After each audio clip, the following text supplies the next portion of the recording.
Good Morning Business, le grand entretien. Et notre grand entretien aujourd'hui, c'est avec Eric Vallat, directeur général de Rémy Cointreau. Rémy Cointreau qui signe une année de tous les records. Bonjour, merci d'être avec nous. Année de tous les records et puis Pricing Power. Ça, vous êtes quand même un exemple de boîte qui arrive à augmenter les prix.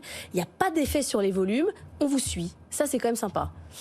Oui, alors c'est aussi ce qui nous rend modeste, parce que cette pricing power, elle vient de 300 ans d'histoire, de préservation de savoir-faire. On a la chance d'hériter des générations précédentes de véritables pépites. Et c'est vrai que porté en plus par des tendances qui consistent à boire moins mais mieux, on signe une année de tous les records en termes de chiffre d'affaires, en termes de marge brute, en termes de résultats opérationnels. Et j'ai même envie d'ajouter que c'est la troisième année consécutive record, qui fait qu'aujourd'hui on a changé de catégorie. Il y a 3 ans, on faisait à peu près 1 milliard de chiffre d'affaires. Aujourd'hui, on en fait plus d'1,5 milliard. On a une marge opérationnelle qui a gagné 5 points, une marge brute 4 points, qui est très importante pour financer nos investissements. Les investissements d'aujourd'hui sont la croissance de demain. C'est vrai qu'on a fait un plan à 10 ans il y a 3 ans. J'ai fait des plans à 10 ans depuis 30 ans et c'est la première fois de ma vie qu'on est en avance sur notre plan. Alors qu'en général, on est toujours en retard. Le plan, c'est le rêve. Alors, on va parler... Vous êtes de comprendre pourquoi les marchés étaient un peu déçus hier, on va y revenir dans quelques instants, mais puisqu'on est sur la stratégie effectivement de pricing power et de premiumisation, la question c'est est-ce que Rémy Cointreau est en train de devenir un groupe de luxe? Vous avez lancé un cognac, le Louis XIII, à 50 000 € la bouteille, un parfum à 6 000 € le flacon. Est-ce qu'il faut vous mettre dans les calls maintenant? Est-ce qu'il faut rajouter un R au call, c'est-à-dire au Kering, L'Oréal, LVMH?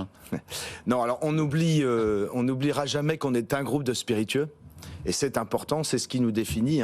Je viens du monde du luxe et il y a, je pense, beaucoup de traits communs dans les savoir-faire, dans l'exigence de qualité, la recherche de l'exception.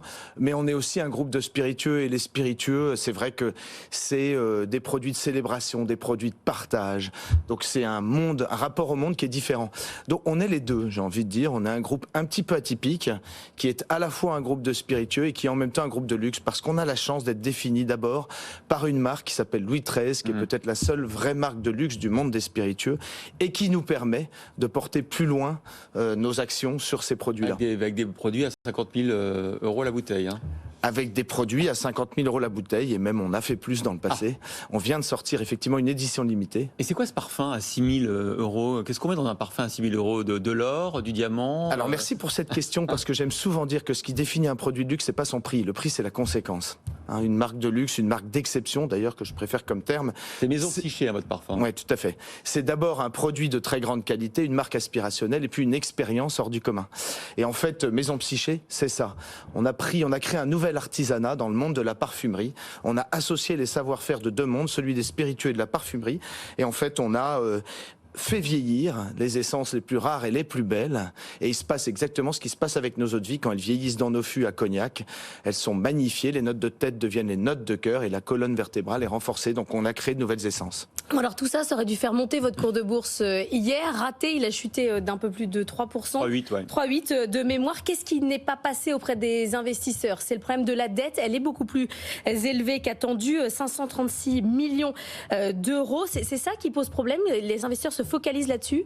Ah non, absolument pas. Je pense qu'on a un ratio A, donc un ratio de dette qui est très faible, qui est un de nos plus faibles historiques aussi. Mais donc vous notre savez, situation toujours, quand c'est pas prévu, ça inquiète toujours les marchés. Non, mais notre situation financière est excellente. On a un ratio A extrêmement faible, donc on a même une capacité à lever de la dette encore s'il le fallait. Alors vous êtes incompris par les investisseurs? Non, je pense que c'est plus le fait que d'abord le cours de l'action a beaucoup monté au cours de ces 3 dernières années et que par ailleurs les investisseurs ont un horizon de temps qui n'est peut-être pas le nôtre. On a annoncé en fait hier, en même temps que des résultats records qui ont surpris positivement, on a annoncé une année de transition. C'est peut-être ça qui a joué. Avec un tassement, notamment l'activité aux États-Unis au premier semestre. C'est ça qui les a un peu inquiétés, quoi. Voilà, la transparence, c'est très important pour nous. Et en fait, moi, j'appelle pas ça un tassement. J'appelle ça une normalisation de la consommation. Il faut pas perdre de vue qu'aux États-Unis, au premier trimestre de l'année dernière, on a fait plus 185% par rapport à 2019.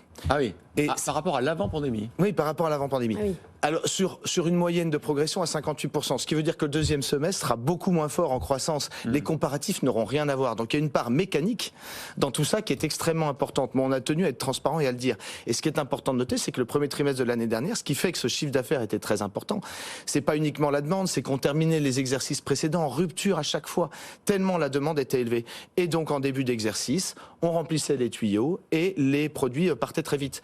Mais si on regarde une vente normalisée sur l'année, on n'est pas du tout sur ces tendances-là. C'est pas la concurrence de la tequila aux États-Unis, parce que ça devient une mode. Alors il y a toujours des modes, mais il y a des bars à tequila, ça devient important. Vous n'avez pas de marque de tequila, peut-être que vous regardez pour de la croissance externe, mais il y a une petite concurrence là. Oui, il y a beaucoup de concurrence de toute façon sur les spiritueux bruns haut de gamme. Là, j'ai envie de vous répondre deux choses quand même. D'abord, effectivement, la tequila, il y a un effet de mode. Le cognac en a connu des effets de mode. Il est toujours revenu parce que le cognac, il est intemporel.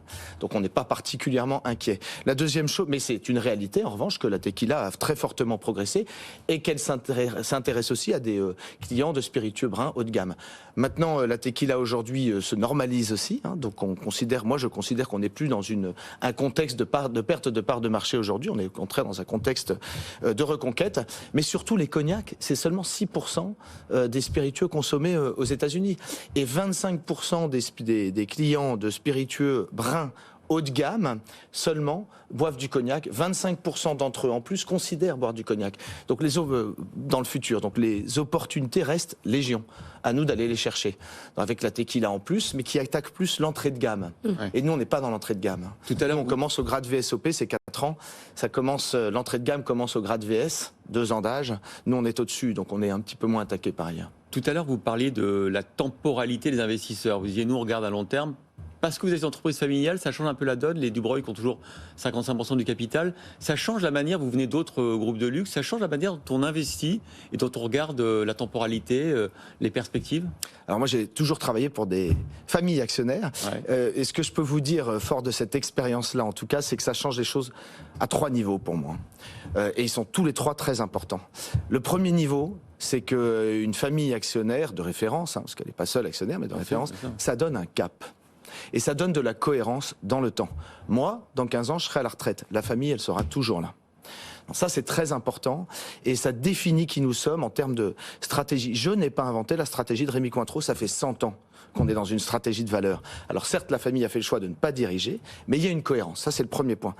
Le deuxième point, que je trouve également très important, c'est qu'on a des valeurs très fortes axées autour des terroirs, des hommes et du temps, et que ces valeurs, elles ne sont incarnées et elles ne sont crédibles qu'elles sont incarnées et vécues par une culture forte d'entreprise qui soit cohérente.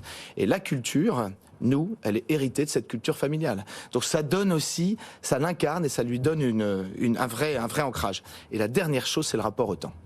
Quand on veut construire des marques de luxe, il faut du temps. Louis XIII est la plus belle marque pour le dire, puisque la plus jeune des eaux de vie a 40 ans, et certaines ont plus de 100 ans. Donc il faut du temps pour faire Louis XIII. Et on avait même notre maître distillateur de Mandgay qui disait « c'est prêt quand c'est prêt, jamais avant ». Donc moi je viens de la mode. Le maître distillateur qui généralement ne goûte pas ce qu'il a mélangé. Alors ça c'est chez Rémy Martin. Là chez Mandgay qui est notre rhum haut de gamme. Là c'est le cas en revanche. Mais ouais, ça vieillit un peu moins longtemps. Mais moi qui viens de la mode, je trouve ce rapport au temps tout à fait incroyable. Il n'est possible que parce qu'on a une famille. J'ajoute juste que être coté n'est pas inintéressant si on trouve le bon équilibre, parce que ça ajoute une petite touche quand même d'urgence. Et c'est que si on trouve le bon équilibre entre les deux, c'est pas mal. Un mot de la Chine. On a eu des inquiétudes sur le redémarrage chinois. Comment vous voyez là la consommation chinoise repartir? Alors moi je suis très optimiste. Donc j'entends des nouvelles macroéconomiques plus ou moins mitigées sur la reprise en Chine. Moi, je vois. Vous avez travaillé en Chine, non? Je travaille au Japon. Et puis évidemment, je passe beaucoup de temps en Chine. Mais j'y suis déjà retourné évidemment et j'y retourne la semaine prochaine. En revanche, ce que je peux vous dire moi sur la Chine, c'est que même si peut-être qu'il y a des nouvelles que l'on peut entendre qui sont plus ou moins mitigées, nous, on est très confiants. Pourquoi? D'abord parce que ce que les gens sous-estiment, c'est qu'à l'inverse des groupes de luxe qui sont dans le retail, qui ont des magasins, qui ont bénéficié du rapatriement de ces clients qui achetaient dans le monde entier en Chine, nous, on n'a pas bénéficié de ça, puisqu'on est de commodity good, et donc les clients ont toujours acheté chez nous en Chine, donc on n'a pas bénéficié particulièrement de Covid, et on n'est pas particulièrement impacté négativement. Mais surtout, Il y a la réouverture du on-trade. Le on-trade, c'est l'endroit où les gens achètent dans les bars et le consomment sur place. Les bars, les restaurants, les boîtes de nuit. Ça, c'est en train de rouvrir. Pour nous, on a vécu 3 ans avec le on-trade fermé. Et le on-trade, c'était 45% de notre chiffre d'affaires. Et la dernière chose, c'est qu'on a relancé il y a 7 ans un produit qui s'appelle Club, qui pèse très lourd en Chine, qui est au-dessus de VSOP. La Chine est un pays d'abord de cognac. Et ce pays, cette référence-là, ce produit-là, cartonne, gagne des parts de marché.